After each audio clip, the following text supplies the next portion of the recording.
पाकिस्तानियों की military trials अब मुमकिन बना दी गई हैं। लेट अली शो यू के इस एपिसोड में आप सबको खुशामदीद।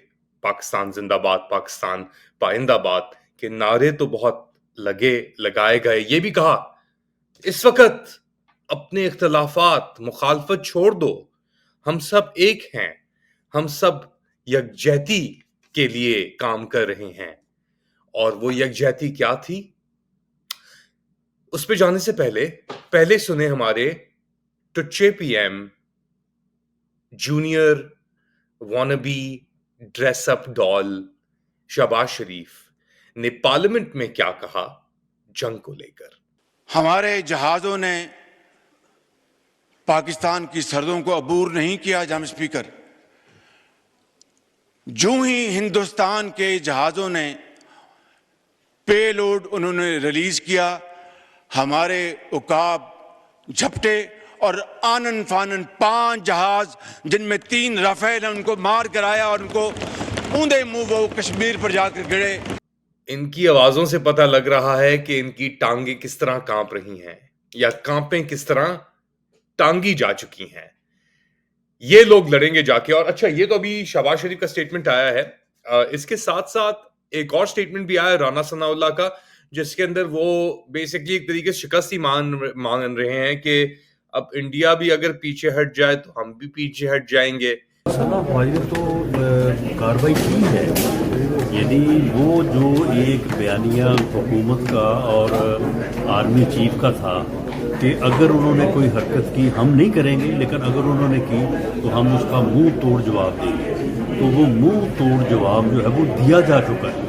तो ये थे राना सना, और इनकी जंगें चल रही हैं दिमागों में पता नहीं किसके साथ, मगर हकीकतन अब एक बहुत बड़ा फैसला कर दिया गया है। जंग के माहौल में पाकिस्तान की सुप्रीम कोर्ट की कॉन्स्टिट्यूशनल बेंच, आईनी बेंच, जो 26वीं आईनी तरमीम के बाद जिसको तश्कील दी गई, ये जो सुप्रीम जुडिशल काउंसिल है, कॉन्स्टिट्यूशनल बेंच जो है, सॉरी जुडिशल काउंसिल की बात कर रहा हूं, ये सब लफ्ज हैं, इनके कोई मायने नहीं है। मगर सुप्रीम जुडिशल काउंसिल जो है आपकी, वो मसरूफ थी, कॉन्स्टिट्यूशनल बेंच मसरूफ थी, और उन्होंने 9 मई के वाकयात को लेकर और उससे आगे भी मिलिट्री ट्रायल्स जो हो रही थी आर्मी एक्ट के तहत सिविलियंस की, 5-2 की रूलिंग से एक्सेप्ट कर लिया कॉन्स्टिट्यूशनल बेंच ने कि सिविलियंस की मिलिट्री ट्रायल हो सकती है। अमेजिंग, मुबारक हो पाकिस्तानियों। आज आपके लिए आमरीत का निजाम शुरू होने जा रहा है।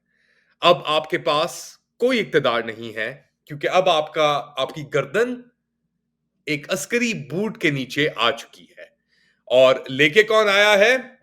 None other than justice Aminuddin Khan, justice Khan, Jamal Khan Mandokhel. मेरे ख्याल से उन्होंने मुखालफत के अंदर जो 2 वोट गए हैं 5-2 के, उससे टोपी ड्रामा भी तो दिखाना था यार। ये यूनानिमस नहीं थी, देखें इसके अंदर भी हमने बड़ी कोशिश की, 2 वोट्स देखें अगेंस्ट गए। मगर वो कौन वोट से जो साथ गए? मुसर्रत हिलाली, शाहिद बिलाल हसन, नईम अख्तर अफगान, हसन अजहर रिजवी, मोहम्मद अली मजहर। ये नाम है जो लिखे जाएंगे बड़े बड़े बोर्ड्स के ऊपर। एक वर्डिक्ट आया अक्टूबर 23, 2023 को, मेजॉरिटी था जिसके अंदर 4-1 से मिलिट्री ट्रायल्स को अनकॉन्स्टिट्यूशनल डिक्लेयर किया गया। एक नया वर्डिक्ट आया 26वीं आईनी तरमीम के बाद, जो दिया गया है इस वक्त उस बेंच से, ओरिजिनल बेंच से कोई भी बंदा इस बेंच में मौजूद नहीं था। एक नई बेंच तश्कील दी गई, कॉन्स्टिट्यूशनल बेंच बनाई गई। यह वक्त नहीं भूला जाएगा। और इस वक्त में जो ये जुल्म और फस्तायत चली है, इसको भी नहीं भूला जाएगा। जो आईन के साथ किया गया है, इसको भी नहीं भूला जाएगा। हम नहीं भूलेंगे। पहले सुनते हैं। अच्छा, ये तो हो रहा है एक वक्त की मिलिट्री ट्रायल्स, और हम जानते हैं कि 2-2 साल से ऊपर अब होने को आ गए हैं ये मिलिट्री ट्रायल्स का नाटक।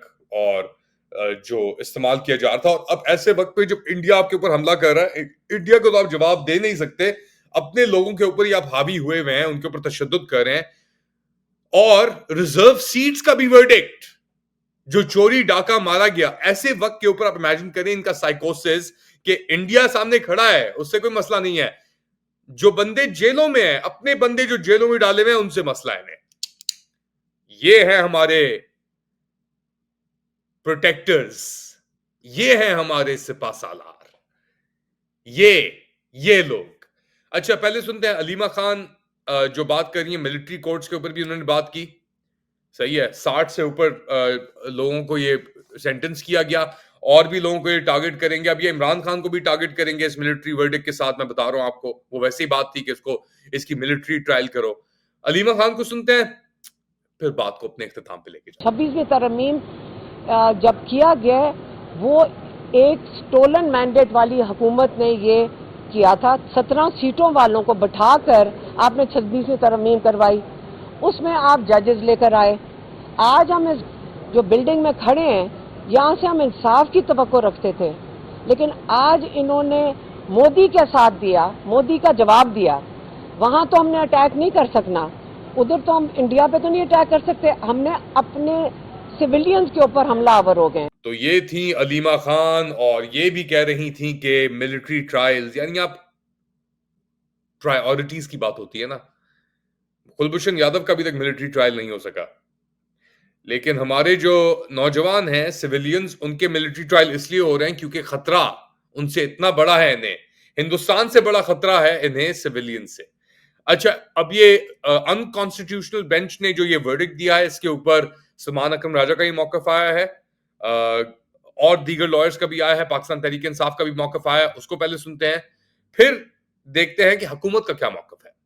को अपने आप को एक कर्नल साहब, एक मेजर साहब के सामने बेगुनाह साबित करना है, और अगर उनको ये हुक्म है ऊपर से कि इतने लोगों को आपने जरूर सजा देनी है, तो हमारी तारीख ये बताती है कि उस हुक्म की हुक्मदूली नहीं होती।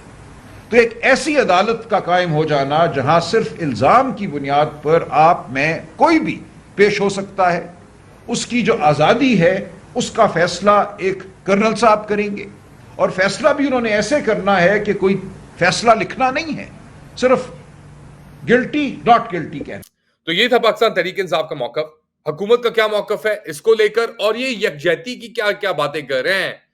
अब ये यकजहती कैसे होगी, अब आगे कैसे बढ़ा जाएगा, कौन बढ़ाएगा आगे इस नहुसत से, सुने।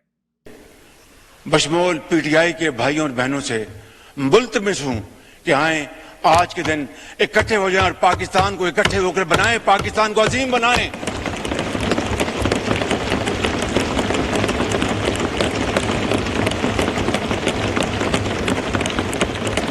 इससे ज्यादा और कोई शानदार मौका नहीं हो सकता। मैं हाजिर हूं आपके चेंबर में, मैं अपने इन भाइयों और बहनों के साथ, अपने साथियों के साथ मिलने को तैयार हूं कि आए बैठें, पूरी दुनिया को दिखाएं कि हम एक हैं। कोई एग्जिट रूट नजर नहीं आ रहा, मगर एक रोशनी की किरण जरूर मौजूद है। इस वक्त जब पाकिस्तान के ऊपर ये फस्ताई टोला हावी है और इसने हर चीज को तबाह करके रख दिया है, पाकिस्तान से बाहर एक मुहिम अब जोर पकड़ रही है, स्पेशली इंडिया के हमलों के बाद। अब फोकस एक बार फिर पाकिस्तान और उसकी न्यूक्लियर टेक्नोलॉजी और पाकिस्तान के अंदर अंदर क्या हो रहा है, क्योंकि पाकिस्तान के अंदर जो फस्ताई कुव्वतों ने बेड़ा गर्क कर दिया है, उसका अब इंपैक्ट अमेरिका के अंदर ही महसूस किया जा रहा है। वो जानते हैं कि ये रिलायबल पार्टनर्स नहीं है। हाँ सही है, उनके अपने मौकफ होंगे रीजनल डोमिनेशन के, इंपीरियलिज्म के, सब चीजों की, वो चीज अपनी जगह, मगर अमेरिका भी एक रिप्रेजेंटेटिव, वो चाहता है ना कि यार कोई ना कोई तो चीज हम डील जिन लोगों के साथ कर रहे हो, ये पता हो कि यार ये कल हम पे ही ना भाई कहीं वार कर दें। ये खैर वो तो नहीं होगा ऑब्वियसली, बट नियतों का किसको पता, राइट? और स्पेशली जो अब आग लगी है अमेरिका के अंदर के एक और कांग्रेसमैन जो आए थे पाकिस्तान कॉकस के साथ, रिप्रेजेंटेटिव जॉन जैक्सन, उन्होंने भी आके अब पाकिस्तान डेमोक्रेसी एक्ट के अंदर HR 2311 के अंदर अपना हिस्सा डाल दिया है, को स्पॉन्सर कर दिया उन्होंने। तो दरवाजे कहीं खुलते हैं या तोड़े जाते हैं तो फिर और जगहों के अंदर भी आग लग जाती है, रिस्पांस आ जाता है, बंद हो जाते हैं या वहां पे औरों के लिए दरवाजे खुल जाते हैं। ये दुनिया का निजाम है और इस निजाम के खिलाफ लड़ रहे हैं हमारे अजीम अफवाज पाकिस्तान, जो दुश्मनों से तो जंग हारी नहीं कभी, जीती नहीं कभी, और अपनों से जंग हारी नहीं कभी। अल्लाह हाफिज।